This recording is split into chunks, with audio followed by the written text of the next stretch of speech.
Alhamdulillahirabbil alamin wal aqibatu lil muttaqin wa la udwana illa 'alal zalimin. Asyhadu an la ilaha illallah wa la syarika lah al-malikul haqqul mubin wa asyhadu anna Muhammadan abduhu wa rasuluh shadiqul wa'dil amin. Allahumma shalli wa sallim ala Muhammad khatamin nabiyyin wa ala alihi wa ashabihi wa man tabi'ahum bi ihsan ila yaumiddin. Qala ta'ala fil Qur'anil Karim, a'udzu billahi minasy syaithanir rajim. Bismillahirrahmanirrahim. Ya ayyuhan nasu ittaqu rabbakumul ladzi khalaqakum nafsin wahidah wa khalaqa minha zawjaha wa bassa minhuma rijalan katsiran wa nisaa wattaqullaha alladzi tasaaluna bihi wal arham innallaha kana 'alaikum raqiba. Ya ayyuhalladzina amanu taqullaha wa qulu qawlan sadida yuslih lakum a'malakum wa yaghfir lakum dhunubakum wa may yuti'illah wa rasulahu faqad faza fawzan 'azima. Wa qala aidan ya ayyuhalladzina amanu taqullaha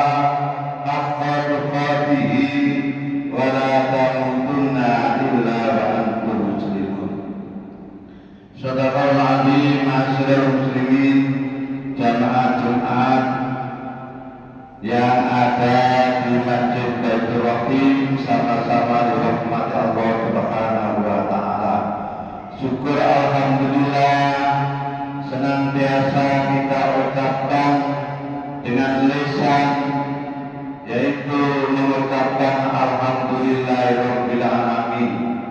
Kemudian syukur yang kedua kita buktikan dengan amal perbuatan, yaitu menjalankan salat Jumatan pada siang hari ini.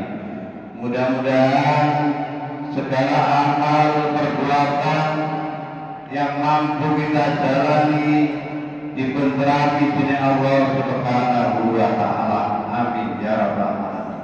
Salawat salam mudah-mudahan tetap tercurah kepada Nabi Muhammad Rasulullah sallallahu alaihi wasallam yang telah memberikan uswah hasanah, contoh-contoh yang jalan kehidupan dan alam dunia ingkang sampun ditinggalaken diukur wonten ing Al-Qur'an lan As-Sunnah, yaitu hadis-hadis Rasulullah sebagai contoh dalam kehidupan agar supaya kita di dalam menempuh kehidupan yang singkat ini tidak akan tersesat.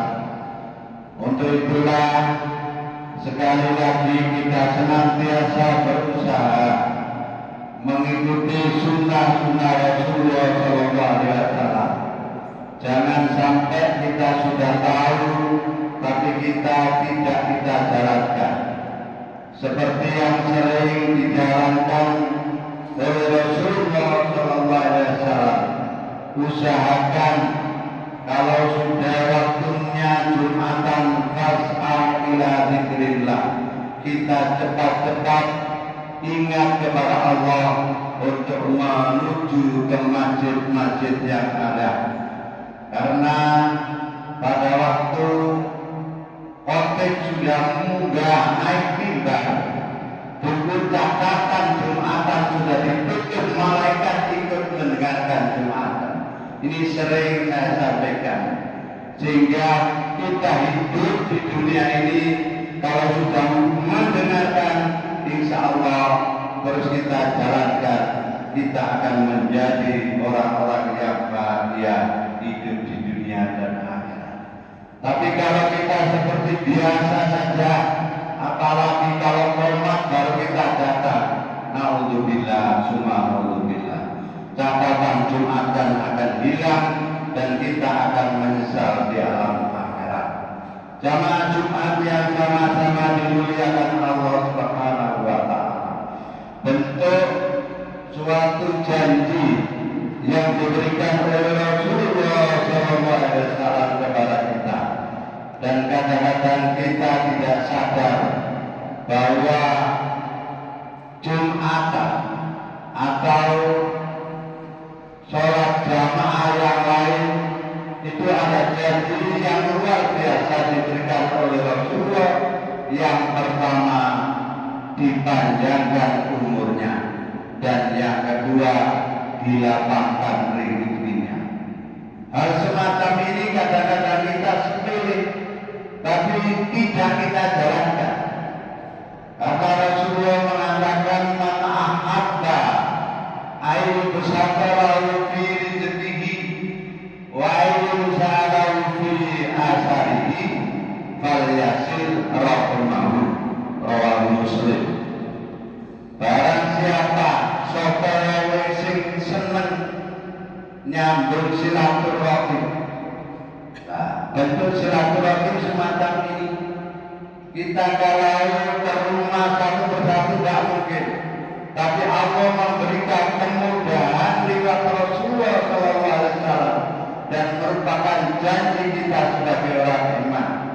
Apabila kita senang dilapangkan rezeki kita, dari rezeki lapang barokah, luar biasa. Dari rezeki tidak hanya bentuk harta benda, bentuk uang dan lain sebagainya, tapi rezeki yang paling berharga untuk kita semua adalah kesehatan. Maka kata Rasulullah SAW, ada dua nikmat yang sering dilupakan, yang sering dilalaikan oleh manusia adalah sehat, yang kedua sempat. Itu luar biasa kalau kita sadari. Kita nggak mungkin bisa kumpul di masjid yang megah ini kalau tidak sehat. Itu tidak mungkin kalau kita tidak menyempatkan diri. Sehat dan sempat yang diberikan Allah Subhanahu wa Ta'ala. Ini kalau kita tidak sadar sewaktu-waktu sehat dikabul oleh Allah, kita baru menyesal. Sempat pun dikabul oleh Allah, penyesalan manusia yang ada. Sehingga sering saya katakan, manusia kalau sudah diberi sehat, diberi sempat, dipanggil hayya 'alas shalah, ayo nang sholat, hayya 'alal falah, ayo menuju hidup sukses, hidup bahagia. Tapi kita tenang-tenang saja, akhirnya apa? Kalau sehat sudah dicabut oleh Allah, menjadi orang yang sakit, sempat tidak ada, sehingga sering saya katakan, hatta idza jaa ahadun taqumul maut. Manusia itu hanya penyesalan kalau mati datang kepada kita. Kalau sudah sempat dan digunakan, sehat dan digunakan untuk kebaikan, untuk melaksanakan, terutama sering digembar-gemborkan bahwa awal ma yuhasabu bil abdu yaumal qiyamah. Besok yang ditanyakan awal kita menghadap Allah Subhanahu wa Ta'ala tidak bagaimana hidupmu di dunia, bagaimana rumahmu, bagaimana pekerjaanmu, tidak, tapi bagaimana sholat. Masya Allah. Lah sholat bagaimana? Ya amal yang kita usaha berjamaah, satu bentuk silaturahim, akan dilapangkan rezeki, dipanjangkan umur, dan insya Allah menjadi tatanan insolbat solibat sa'ilul amal. Ukuran sholat kita baik, segala amal perbuatan dianggap baik. Itu kadang-kadang kita tidak sadar. Tapi bayangkan kalau kita ada jamaah, kadang yang kita baca lali, nah maka dianggap fasadat sa'ilul amal. Nek sholat kita rusak, segala amal perbuatan dianggap rusak. Itulah penyesalan. Sehingga kalau mati sudah mendatangi kita, sempat tidak kita gunakan, sehat tidak kita gunakan, dia akan bilang kepada Allah, qala rabbi ya Allah, kembalikan aku Allah ke dunia. Untuk apa? Lali amal soleh. Aku akan berbuat amal yang baik ya Allah, jamaah ta'awun ya Allah, dan lain sebagainya. Nah, tapi bagaimana? Hanya penyesalan. Maka kata Allah, innaha kalimatun wa qawliha wa min waraihim barzakun ila yaumi yub'atsun. Tidak bisa nek mati terus jalan oleh penyesalan yang selamanya dikubur. Allah harus menunggu di alam kubur ini sampai hari dibangkitkan.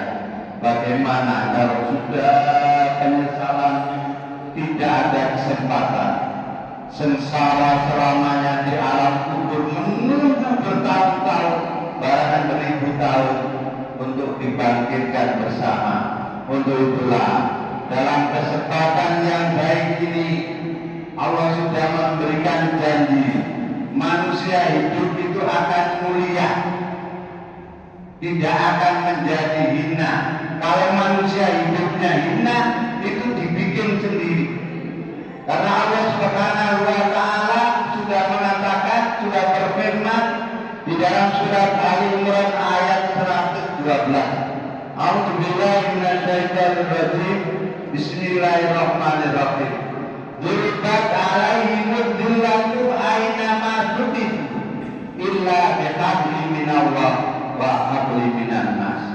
Kata Allah, manusia itu akan ditimpa kehinaan hidupnya.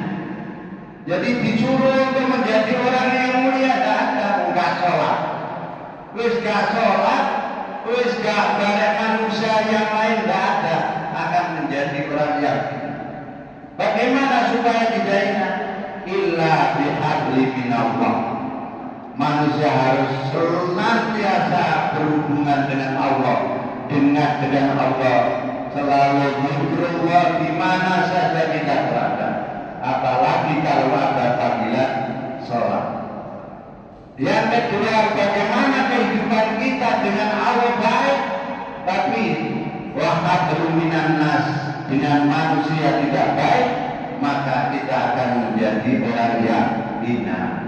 Untuk itulah agar hidup kita dimuliakan oleh Allah Subhanahu wa Ta'ala, kita berusaha senantiasa menjalankan perintah-perintah Allah sekuat tenaga dan menjalankan larangan Allah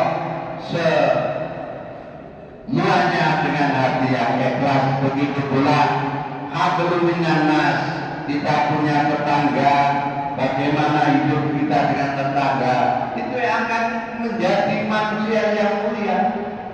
Maka sering saya katakan layatul jannata qadrul rahim. Bayangkan, tidak akan masuk surga, tidak akan. Sudah tidak bisa masuk surga. Siapa kata Rasulullah? Qadrul rahim. Uang sing gak lawo mek menungso, mutusna kekeluargaan.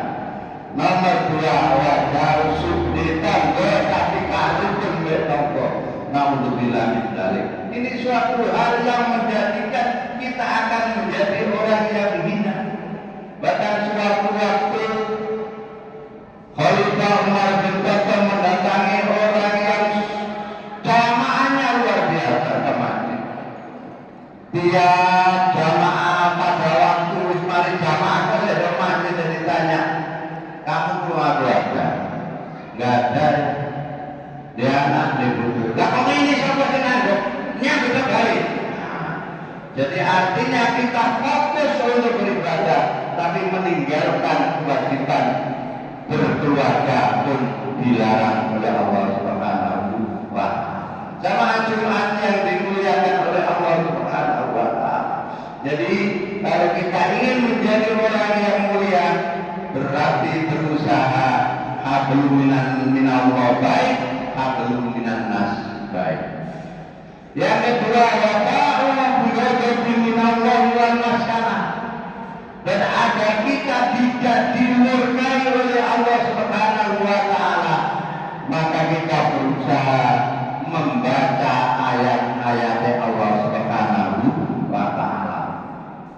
Karena orang yang dimurkai oleh Allah Subhanahu wa Ta'ala dan ditimpa kemiskinan, kata Allah di surat Ali Imran 120, akan zabu bi ayatillah, mendustakan ayat-ayat Allah, baik ayat yang tercipta di atas dunia atau ayat yang tertulis di Al-Quran. Ini kadang-kadang kita tidak membaca sama sekali, apalagi sekarang. Masya Allah, anak-anak kita sudah dilalaikan oleh HP, dari setan keteng itu kata-kata, sehingga lupa Mario bener ono TPA, ono ngaji dan lain sebagainya. Begitu di rumah hilang sekarang. Nah, ini hal-hal yang harus kita perhatikan, terutama makanan untuk anak-anak kita. Karena sewaktu-waktu Rasulullah memberikan pengajian kepada jamaah semacam ini. Di rumah Rasulullah, di halaman itu ada anak-anak yang main balik. Setelah itu balik guna memai Rasulullah, terus anak itu langsung ngambil. Begitu ngambil balik, Rasulullah mengatakan anak haram. Bapaknya nggak perlu sentak dari mulai, nggak omarami di bujuni. Anakmu kok haram, besok anakmu berarti kabeh aku. Ya Allah, kabeh aku itu kabeh sampainya bebek sampai. Rame akhirnya sahabat memberikan tahu, ya Rasulullah, bapak sing sampai dari pengajian lo pendiri rame tukaran sabujune. Akhirnya Rasulullah matur celun ini. Barang hadap Rasulullah tak bojone. Jare Rasulullah, ya Rasul kok anak iki oleh kula kok sampane haram iki. Akhirnya Rasulullah, anakmu umur piro? 8 tahun ya Rasul. Lain awakmu umur 7 tahun bobotane bojomu itu awakmu berbuat apa? Lah, barang tiyang ya Allah, ya Rasul, nalika dipun ndedek 7 tahun itu bojo kula niku kepengin atine wedhus. Nah, kula mboten gadah, dadi kula nglampah derek wedhus liya, akhire kula getok terus kula sembelih. Lho iku lho, makanan sing haram itu duduk anakku sing haram, tapi anakmu makan barang sing haram. Sehingga tingkai saiki wis. Nah, mila kula lan panjenengan sedaya berusaha berhati-hati nek kita makan barang sing haram yang kita makan, kata Rasulullah, "Fannaru aula bihi." Lebih baik adalah neraka tempat tinggalnya. Nauzubillah. Oleh karena itu, kata Allah Subhanahu wa taala wonten ing surat Ali Imran ayat 112 agar kita tidak dimurkai oleh Allah, agar kita menjadi orang yang mulia, yang tidak kena azab kemiskinan dan kemurkaan Allah. Berusaha kita baca Al-Quran, kita tanamkan kepada anak-anak kita, karena itu merupakan aset kita. Indahnya anak kita menjadi anak yang saleh dan salehah, kita akan mendapat kebahagiaan abadi di alam akhirat. Tapi kalau anak kita sudah tidak kita beri tuntunan agama sehingga tak tahu haram-haram, kita akan menjadi orang yang celaka. Untuk itu kata Rasulullah, "Iqra'ul Qur'an fa innahu ya'ti yaumal qiyamati safihan li ashabi." Bacalah Al-Qur'an, karena Al-Qur'an itu akan datang memberi pertolongan kepada kita besok di alam akhirat. Begitu juga ayat-ayat yang tercipta yang sering saya sampaikan, kata Allah Subhanahu wa taala, "Wa fil ardi ayatul lil mu'minin." Di bumi ini ada tanda-tanda kekuasaan Allah bagi orang yang berpikir, yang mempunyai akal. Bagaimana indahnya pisang yang kita tanam, lama-lama melaras. Nah, itu kata Allah di bumi. Maka Allah mengatakan, "Wa fi anfusikum," mari bersama-sama kita lihat dalam diri kita. Masya Allah, nek wis meripat belakang, nyala apa-apa. Ini tanda-tanda kita akan mendekati ajal. Meripat belakang, terus rambut bertabur, makanan yang enak bubur.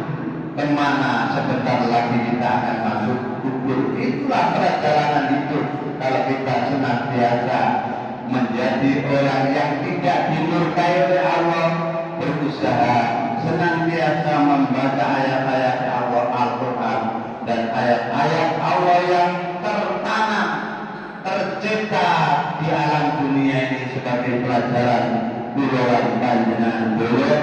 Di samping itu sebagai bulan panjenengan beliau menjadi orang yang mulia, berusaha hablum minallah dan hablum minan nas.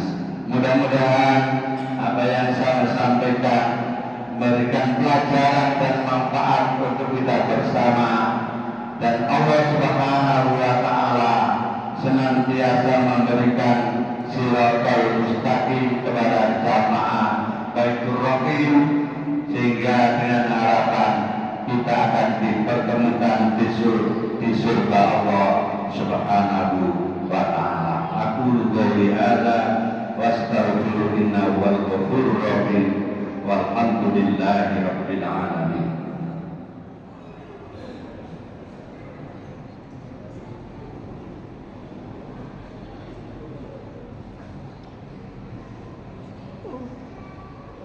Alhamdulillah wassalatu wassalamu ala Rasulillah wa ala آله وأصحابه ومن والاه. أشهد أن لا إله إلا الله وحده لا شريك له وأشهد أن محمدا عبده ورسوله لا نبي ولا رسول بعده. اللهم صل وسلم على محمد وعلى آل محمد وسلم تسليما كثيرا. إن الله وملائكته يصلون على النبي يا أيها الذين آمنوا صلوا عليه وسلموا تسليما. اللهم اغفر للمسلمين والمسلمات والمؤمنين والمؤمنات الأحياء منهم والأموات إنك سميع قريب مجيب الدعوات يا قاضي الحاجات. اللهم إنا نسألك سلامة في الدين وعافية في الجسد وزيادة في العلم وبركة في الرزق وتوبة قبل الموت ورحمة عند الموت. اللهم هون علينا في سكرات الموت والنجاة من النار والعفو عند الحساب. اللهم إني أسألك علما نافعا ورزقا طيبا وعملا متقبلا. ربنا ظلمنا أنفسنا وإن لم تغفر لنا وترحمنا لنكونن من الخاسرين. ربنا آتنا من لدنك رحمة وهيئ لنا من أمرنا رشدا. ربنا هب لنا من أزواجنا وذرياتنا قرة أعين واجعلنا للمتقين إماما. ربنا آتنا في الدنيا حسنة وفي الآخرة حسنة وقنا عذاب النار. عباد الله إن الله يأمر بالعدل والإحسان وإيتاء ذي القربى وينهى عن الفحشاء والمنكر والبغي يعظكم لعلكم تذكرون. فاذكروا العظيم يذكركم واشكروا على نعمه يزدكم